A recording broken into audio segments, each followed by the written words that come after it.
Questão 92 do Caderno Azul, Enem 2024, é uma questão que fala sobre eletroquímica, um assunto muito famoso, muito cobrado no Enem.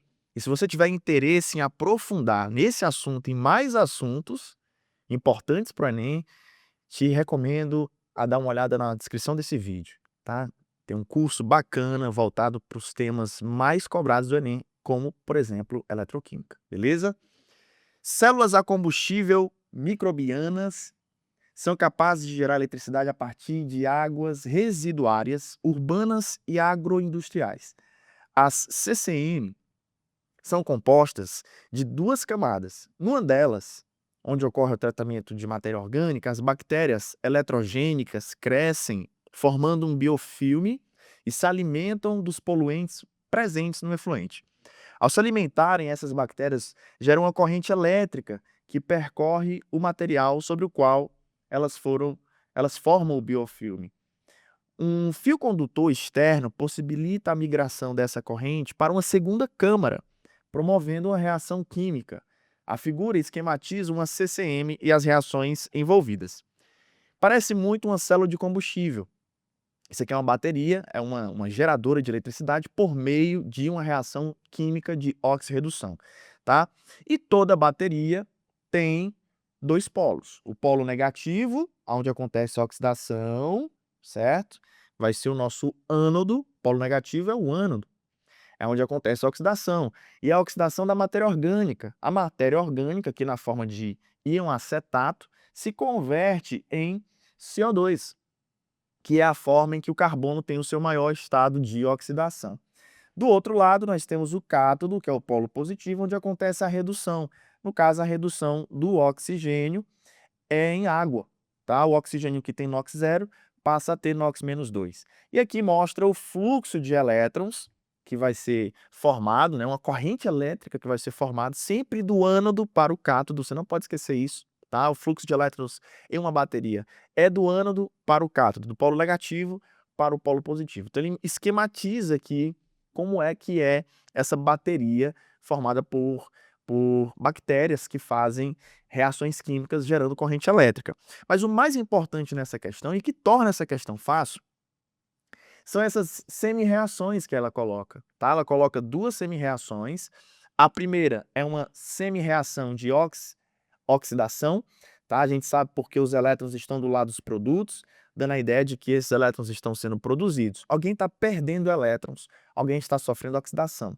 Então essa reação é a reação que acontece no ânodo. Já na semi-reação de baixo, nós temos os elétrons do lado dos reagentes, dando a entender que está sendo absorvido elétrons, tá? Alguém está ganhando elétrons, e esse alguém que ganha elétrons sofre redução na pilha, corresponde ao cátodo. E aí a questão vai pedir algo bem simples, que é a equação global dessa célula, dessa pilha, dessa bateria. Qual das equações representa a reação global que ocorre durante o funcionamento dessa CCM?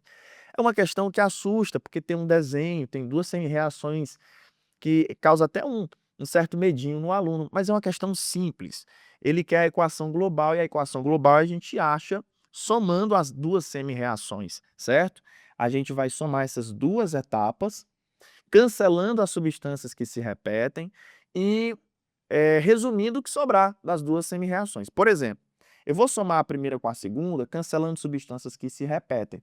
Mas o mais importante de tudo é que a quantidade de elétrons sejam iguais. Ou seja, a quantidade de elétrons perdido tem que ser igual à quantidade de elétrons recebido, certo? Se você olhar para as duas semi-reações, no primeiro, né, na primeira semi-reação, você tem 8 elétrons sendo cedidos. Na segunda, nós temos 4 elétrons sendo recebidos. Então, um está batendo a quantidade, né? Para isso, você vai ter que dobrar a segunda equação. Você vai pegar a quantidade de todas as substâncias que participam da segunda semi-reação e vai dobrar. Então, aqui o H+ passa a ser 8, tá? Vou colocar um 8 aqui em cima. Para o oxigênio, eu passo a ter 2. Para os elétrons, eu passo a ter 8. E para a água, eu passo a ter 4. E aí sim, eu posso cancelar aquilo que se repete, né? Começando pelos elétrons, tá? Não vai aparecer elétrons na equação global, né, a equação final. A gente cancela esses elétrons aqui. que mais nós podemos cortar? Ó? A gente pode cortar esse 7H+, com 8, sobrando 1. Vai restar ainda 1H+ aqui, certo? Podemos também cortar a água, tá? Esses 2 mols de água vão embora aqui 2, sobrando 2 de água. E aí, nós vamos somar numa equação só tudo aquilo que sobrou.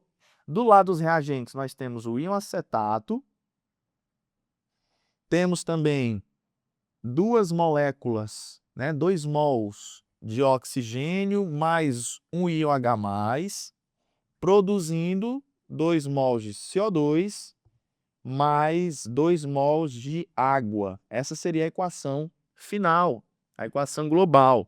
E o item que vai mostrar essa equação é o item C, tá? Então, uma questão simples, uma questão fácil, né? Bastaria o aluno observar que para achar a equação global eu tenho que somar as 2 semi-reações e para somar as 2 semi-reações eu preciso igualar a quantidade de elétrons.